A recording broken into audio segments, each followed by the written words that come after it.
Dipersembahkan oleh Luwak White Coffee.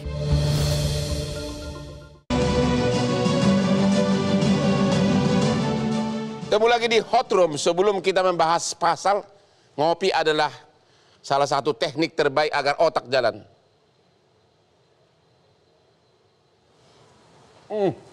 Pak Suparji, Profesor Suparji, menurut undang-undang kita, anak berapa, umur berapa yang bisa dipidana masuk penjara? Baik, jadi yang bisa pidana badan atau penjara itu kan usia 14 sampai dengan 18. Nah, juga tergantung dari ancaman hukumannya kan gitu. Kan konsep diversi itu ada dua minimal, ancaman hukumannya di bawah 7 tahun. Terus kemudian yang kedua adalah bukan tindak pidana pengulangan, bukan satu tindak pidana residivis. Maka sekarang yang terjadi di penjara penuh itu karena ancaman hukumannya berat, karena tindak pidananya narkoba, kemudian pelecehan seksual, dan mereka mungkin berulang-ulang atau kemudian residivis gitu. Kalau kemudian di bawah 14 tahun itu tadi memang secara konsep tadi itu ada penindakan gitu. Ya akhirnya kan kemudian dikembalikan pada konsep tadi restoratif justice kan, bagaimana korban itu terlibat, kemudian ada pemulihan tentang kerugiannya, melibatkan peran serta masyarakat, dan pada akhirnya nanti bagaimana anak kembali mendapatkan masa depannya. Disinilah sebetulnya dilemanya.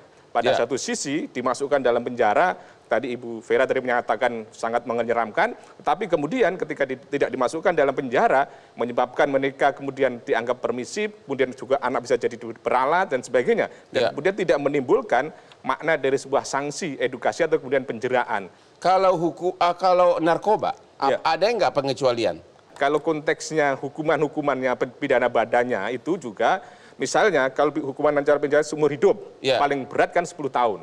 Kalau kemudian pidananya lebih di atas 7 tahun, paling berat adalah setengah dari pidana ancaman. Jadi kalau anak melakukan pembunuhan, paling-paling maksimum 10 tahun penjara. Gitu, Kalau anak melakukan tindak pidana misalnya 7 tahun, dia masuk penjara setengahnya. Setengahnya. Kalau ancaman hukumannya misalnya 10 tahun, maka maksimalnya adalah 5 tahun ancaman. Kalau dia melakukan pidana berulang, nah, maka pidana berulang tadi bisa ditambahkan lagi pemberatan misalnya lagi. Misalnya dia sudah masuk penjara, sudah jadi residivis, tapi sesudah keluar penjara, habis masa tahanan, berbuat lagi, itu hukumannya tetap setengah juga?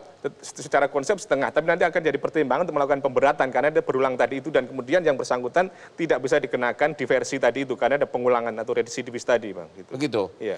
Maka penjara itu paling besar penghuninya adalah narapidana narkoba, dan kemudian kebanyakan itu anak-anak itu yang mengerikan, Bang, sebetulnya itu loh. Ya. Kalau kita lihat di pengadilan itu remaja-remaja, ABG narkoba itu seringkali menjadi pelaku-pelaku. Mungkin apakah dia kurir atau kemudian dia dikorbankan dan sebagainya, itu yang mengerikan gitu, Bang. Terima kasih. Ibu Ciput, kan undang-undang kita paling rendah umur 14 tahun bisa dipenjara. Kalau di bawah 14 tahun, 13 tahun, 12 tahun melakukan tindak pidana, apa yang pantas hukumannya? Kan nggak boleh, pidana badan nggak boleh. Ya, tadi ya dengan sesuai pengecualian persyaratannya Prof sudah menjelaskan. Dan prinsip dari Undang-Undang SPPA ini adalah pemulihan, Bang, bagi anak-anak. Tindak pidana sistem peradilan anak. Sistem peradilan pidana anak ini adalah pemulihan bagi anak. Dengan perspektif bahwa dalam kondisi anak akhirnya dia berkonflik dengan hukum, mereka tetap korban.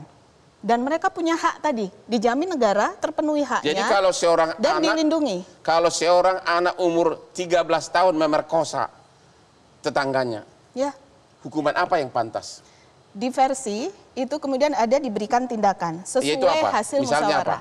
Ada di Undang-Undang SPPA pasal 82, Bang, yang nanti bisa dilihat. Itu yang paling banyak diberikan adalah pengembalian pada orang tua atau wali. Dikembalikan kepada orang tua, kemudian besoknya merkosa lagi. Nah, ini yang kita titik lemahnya. Atau dititipkan di LPKS, itu panti-panti asuhan. Emang panti-panti asuhan kita sudah cukup memadai? Belum. Saya mau highlight, Bang, mengapa ini juga belum optimal. Karena pertama, belum semua putusan diversi itu dimintakan putusan pengadilan oleh aparat penegak hukum di tingkat penyidikan. Ketidakberadaan putusan pengadilan ini menyebabkan PK Bapas tidak dapat melakukan pendampingan kepada anak, melakukan pengawasan, pembinaan sesuai amanat undang-undang ini. Nah, kemudian tanpa adanya putusan ini juga pemerintah daerah yang dalam ini ada unit pelayanan teknis daerah perlindungan perempuan dan anak yang bisa memberikan pendampingan pada anak dan pemulihan anak dan keluarganya itu juga tidak dapat melakukan intervensi karena tidak ada perintah untuk mereka melakukan. Sebetulnya dalam konsep besar undang-undang ini ya keluarga tadi menurut Mbak Vera, keluarga itu juga harus dipulihkan. Anak ini berasal dari keluarga bermasalah. Kalau misalnya seorang putri umur 13 tahun diperkosa oleh juga umur 13 tahun. Dua-duanya harus dapat pemulihan. Bisa nggak orang tua dari si korban, orang tua si perempuan ngotot ke polisi? Nggak, harus dipenjara. Kebanyakan begitu.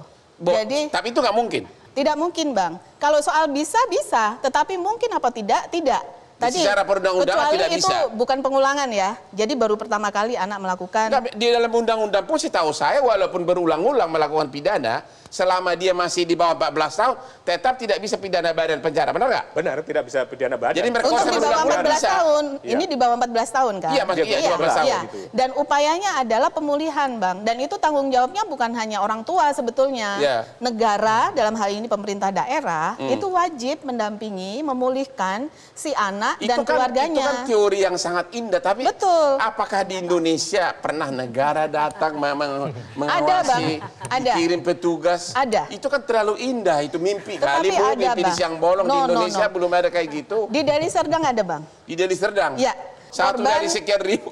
Ya, kita bicara fakta, memang belum optimal. Tetapi ada beberapa pemerintah daerah yang mampu memberikan ini. Nah, ini yang sebetulnya harus kita dorong melalui tadi mereka mewujudkan kabupatennya layak anak, yaitu dipenuhi. Klaster kelima itu perlindungan. Jadi bagaimana anak yang berkonflik dengan hukum ini sebagai pelaku juga dapat pemulihan, anak yang jadi korban juga dapat pemulihan, demikian juga anak saksi. Kan undang-undang SPPA ini melindungi 3 ini loh, anak itu baik dia pelaku, saksi maupun korban, apalagi korban. Kita sekarang pemerintah ataupun aparat penegak hukum kecenderungannya adalah ingin menegakkan hukum, konsepnya fokus di pelaku. Oke, tadi Ibu Vera menggambarkan betapa buruknya penjara anak. Masuk bukan berarti makin bagus, malah makin parah. Dari kementerian itu tahu atas hal itu? Tidak, saya pun terkejut ya saat ini mendengar. Itu kan tugas Ibu. Bukan, ini kan hasil. Ibu pernah nggak ke penjara? Sering. Saya hari ini tadi juga baru ke LPKA Jakarta. Kata Ibu Vera sangat-sangat parah, kok kata Ibu tidak? Apa sih? Karena yang dilakukan Ibu Vera adalah proses konseling. Bu Vera tadi bilangnya decade ago loh Pak. 10 tahun yang lalu. 10 tahun yang lalu kondisinya. Bukannya makin parah sekarang ini? Tidak. Bang Hotman jangan lupa ada loh tindakan yang diamanatkan. Bukan hanya pemenjaraan fisik ya, ya Prof. Betul. Cuman ini persoalannya kan bicara di penjara ini tadi. Kita bicara di penjara. Betul. Artinya, kalau 10 tahun lalu aja sudah begitu penjara, Ibu setuju nggak bahwa anak yang melakukan tindak pidana justru semakin banyak, persentasenya naik? Tidak. Ibu Vera? Butuh data Bang, dari tadi saya mau cari data. Apakah itu tidak otomatis bisa kita pikir kota makin besar, penduduk makin besar, jadi sementara pelayanan ya hampir nggak ada. Mana mungkin tidak pidana berkurang, ekonomi makin parah. Kenyataannya datanya tidak, Bang. Ibu jangan terlalu memihak, terlalu melindungi nama pemerintah dong.